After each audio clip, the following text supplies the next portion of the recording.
This is Hannah and Cailin, back again with Double Talk. I'm Hannah. And I'm Cailin. Open the TikTok app and you'll probably see a lot of the same thing. Gen Zers doing the latest viral dance, influencers telling stories about their day, maybe a sprinkling of ASMR and slime videos. As a content creator, Kelsey Davies delivers on TikTok 101 with plenty of dancing, singing, and funny story times. But what sets her apart is a different kind of talent that she shares with her followers. Her gift is a medium. Listen in as we talk to Kelsey about her psychic abilities, her YouTube tours of creepy places, and the eerie backstory of her famous haunted doll, Lola. You're an actor, you're a singer, you're a dancer, and you're also a psychic and a medium. How do you blend everything so seamlessly into one place? Because a lot of people can't do that, or they can't do it like you can. Yeah, it's a lot of work, but it's like, I don't know, I was always told in school that you had to like pick one thing to do. You had to go to school for one thing, or you had to do, you know what I mean? Like you had to just pick one thing. And I always was interested in multiple things. I was always doing dance and gymnastics. And, I was very artsy. I was doing art. I just always, my whole life would be doing multiple things. And I think it's the Virgo in me. I don't know, but I'm like a total perfectionist. And I just like love doing things to the point of perfection. So that's why I get so into different things. And that's why I think I'm able to balance it better. But I do have other help too now. Like I did it all for 4 years by myself. I would edit everything. I still do all my own graphic designs. I still edit most of my videos, but right now I'm trying to give the reins to other people so that I can focus on acting, so I can do more songs and singing and everything like that. So it's just a matter of figuring out, how to balance everything and make sure I do everything to its perfection. You really can do it all. Like scrolling through your TikTok, it's like a treasure trove. Like you never know what you're going to see you doing next. It's so amazing. And when people go like log onto the TikTok app, most people expect to see like singing and dancing, like the TikTok dances and stuff like that. And you do sing and dance. But the thing that makes you, I think, most unique is that you're a medium also on TikTok. How did you learn that you were a medium? And how does a person at all find out that they're a medium? So I was born with these gifts, but I feel like everyone's born with them, but they're able to I don't know. I think that mediums just have them a little bit more than other people, or they're more aggressive. But I think that if anyone wanted to really tap into it, they would be able to, because I think it's something that's in everybody. It just happens to run in my family. There's a whole Native American side of my family that it runs in. And I don't know, I didn't really understand it for a long time because I would just see people, I would see them peek around the corner. I would see them walk by me really fast and I'd look and they'd be gone. Or I would have dreams of people who would come to me that I had no idea who they were. And they would send me messages for either me or for someone else. Or, like I've had a friend, her mother passed away and she came to me in a dream and showed me all this water and everything. And the crazy thing is we actually did put her ashes in the ocean. So she showed me all of this water and like all this peace, basically like wanting me to know that she was at peace. So I would just get dreams like that. I would always see this man with me, and it ended up being my great grandfather, but he died before my mom was born. So I would never know who he was. And he always scared me because like, imagine a man that's old, peek around the corner at you, and like, you just see the shine of his glasses and then he goes back in, like things like that would kind of scare me because I didn't understand. I didn't know who this was. I had no idea, like, why are they peeking at me? Why are they scaring me? I was not able to even say the word ghost when I was little because I was so terrified of all of it. That's so interesting. Does it look like when you see something, like with your own eyes, does it look as if, like just as real as if it was actually something physical in the room? Or is it kind of like a dream-like vibe where you can tell that it's not real, but you also see it, so it's something, it's some kind of like a presence. but it's different from something real? Sometimes I'll see bright lights or flashes of lights, or I'll see white mists, or I'll see shadow people, just straight up shadows that run by me, and then you look and they're gone. Or I would see very briefly people, just like a person, just like quick like that. It would be a glance and I'd be like, it would make me jump. I would be like, oh my God, I thought someone was in my house. Like it would be very, very clear. And still is, so it's with my grandpa, he's like one of the clearest ones I've seen. So there was one time I was washing my hands and I was looking in, how like the windows at night, they kind of turn into mirrors. You could see like a reflection through them. So I was washing my hands in my mom's kitchen and I look up and I see this man standing in front of the fridge. I recognized him. He had his glasses on, his brown suit, tall, slender looking man. And he was a little bit older and he had like the silver watch that I would always see the shimmer of. And so I turn around and he's gone. And like that kept happening over and over again. And eventually I decided to confront this man and see who he was and start really tapping in and getting messages from him, So I found out later that he was my grandpa's father. And I didn't see a picture of him or anything. And we found these family photos and videos. And right away I pointed them out. I was like, Mom, that's Lenny. That's him. And she was like, I have no idea if that's him. Let's see. So we asked our cousin, yeah, that guy in the white shirt, that's him. So I would point him out literally. And then I would tell my grandpa all these things about him, like his personality and how he was sarcastic and funny and all these different things. And what's really interesting is his wife, Wilma, she had gifts just like me.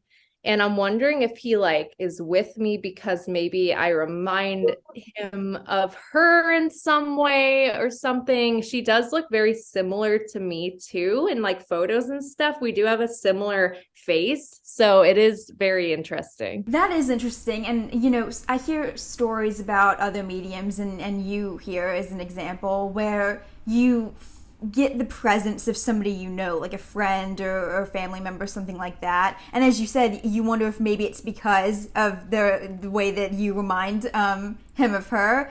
How do you think people are chosen to kind of be carriers of the spirit? I don't know if that's how you'd put it. What's the difference between someone with intuition and someone who's a psychic or a medium? I think intuition is a small form of all that. I think it's you kind of starting to open up to it, but some people just aren't willing to open up all the way. It's like opening a can of worms. It's a very long journey. It's a lot. It's overwhelming. So some people just aren't ready for that. And that's okay. But I think it's good to always trust your intuition, and people who feel energies or feel intuition in a way. I think that it's just, I don't know, maybe they can call themselves a psychic or something. I don't know. It's kind of up to you. I think it's up to what you feel with yourself, because there's not really a book on this, I mean, there's probably books written and stuff, but it's kind of based off of your own experiences, I think. You don't go to the doctor and become diagnosed as a medium or as a psychic.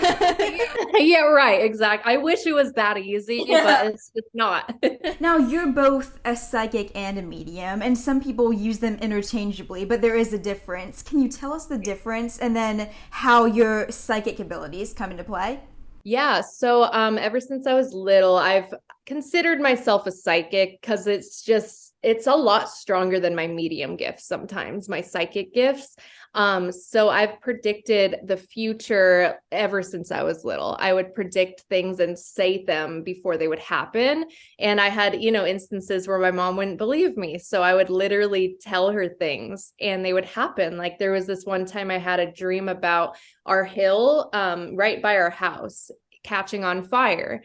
And I kept telling her, I was like, Mom, I keep seeing this mushroom cloud. There's this hill and it keeps catching on fire. And I woke up and the hills ended up being on fire that day. So it's just things like that, or our plane catching on fire. I don't know why there's a lot of fires that I predict, but I guess that's a thing. So I definitely consider myself psychic because I do see things before they happen. I do see auras. I do feel energy. I get visions all the time, every day. It's very draining. And then the medium part is just being in the middle, just being able to connect to the spiritual realm with the physical realm. I'm like, mediums are in the middle. They're here to connect them with them. So that's kind of why I consider myself a psychic medium, because it's like, I can't choose. I just have both. I guess I got best of both worlds. A prominent character in your TikToks is a haunted doll named Lola. Tell us her story. Yeah, so Lola was born in 1901. She passed away in 1919 from the Spanish flu. We believe that she had pneumonia because my chest gets really, really heavy every time, I'm like by her. She tries to not let me feel that because she knows that it's a lot, but it's just how she passed, and a lot of other friends have felt the same way with her too. And she's told me different stories about how her last memories were her outside playing in the snow with her siblings. She had like 7 siblings. And she just got really, really sick one day and couldn't go back outside and died in her bed. I do see her in the nightgown that she died in still. So, and then there's my boyfriend, Drew, who didn't believe in spirits until he saw Lola standing in my room and explained exactly what she was wearing, how tall she's like, she's really tall, like super tall, super skinny. And I was like, yeah. And she has long, curly, dark hair and like her white night. He explained everything. And I was just shocked because I hadn't really told him like what she looked like. When you learn these specific stories about her past, she was alive and died during the Spanish flu. So she's a haunted doll. Does the doll necessarily have to have been around during the Spanish flu? Like, was the physical doll around during the Spanish flu for her to be haunted and have that backstory? Or could the presence of her, who she once was, go on to a doll that was manufactured in 2020, for That's example? true. How connected is the physical object with the spiritual presence? Depends on the spirit and what they're looking for. So like I do have a haunted painting upstairs, and I know there's a couple spirits with it that would run through their grandparents' house and they would see that painting all the time, or the frame around it. I think there was a different painting in it before. So they attached themselves to the frame because it was one of their favorite paintings in their grandparents' house. And then Lola, she had 4 other vessels. So a vessel is something that spirits attach themselves to. She had 4 other ones before she found this doll, because this doll looks a lot like her. I think she was trying to find something that resembled her and who she was, because she died so young too, like 18 years old. She didn't really get to live her life, and I just don't think she's ready to move on yet. I think she just kind of wants to stay in this realm, or she always says, I'm waiting. That's all she says. Like, I'm like, what are you waiting for? Like one time she told me she's waiting for family. So maybe there's siblings that are still like, they're not alive, but that are still on this realm, not ready to move on. And she's waiting for them. I'm not really sure, but she, for now, is attached to her doll. When she tells you these things, how does she communicate with you? With Lola, she's a little bit difficult sometimes to communicate with because she is a lighter energy. So sometimes I'm able to just get things from her, but usually I do need like dowsing rods or a spirit box or something that I could really like get answers out because she's such a light energy. It's so hard to hear her sometimes. I do hear her singing though, so I know she wanted to be a famous singer. There was one time I heard her humming this song, and I kept humming it all day because I heard it and I'd never heard this song. I asked her on the spirit box, I was like, what song are you humming? I want to find it. I was just so curious. And she kept mentioning something by the sea. And I was like, okay, like, so I looked it up, like just some of the lyrics she told me, and I found it. And it was a song in her era that I was literally humming it. I played it and it was the exact song that I was humming that I had never heard before. So it's just like, I have the chills right now. She must have been really happy that you found the song. Yeah, she was so happy. Like I play it for her a lot so she could like dance to it or whatever. Can't wrap this up without mentioning your YouTube channel. You have more than 1 million subscribers. You have a whole community there. And one of the main things that you do is you visit creepy or haunted places. What is it like to go to a haunted house as a medium? Is it really overwhelming? It depends on the place, but some places can be very overwhelming. Like the Cecil Hotel is a lot. It's just a lot to walk into, and just, I don't know, the energy there is just so intense, and the area around it is just so like so chaotic, that walking in there I did feel very uncomfortable. But like when I go into places like the Stanley Hotel or something, it's a little bit more comforting and like a little more cool, you know, just like a cool thing to like walk into.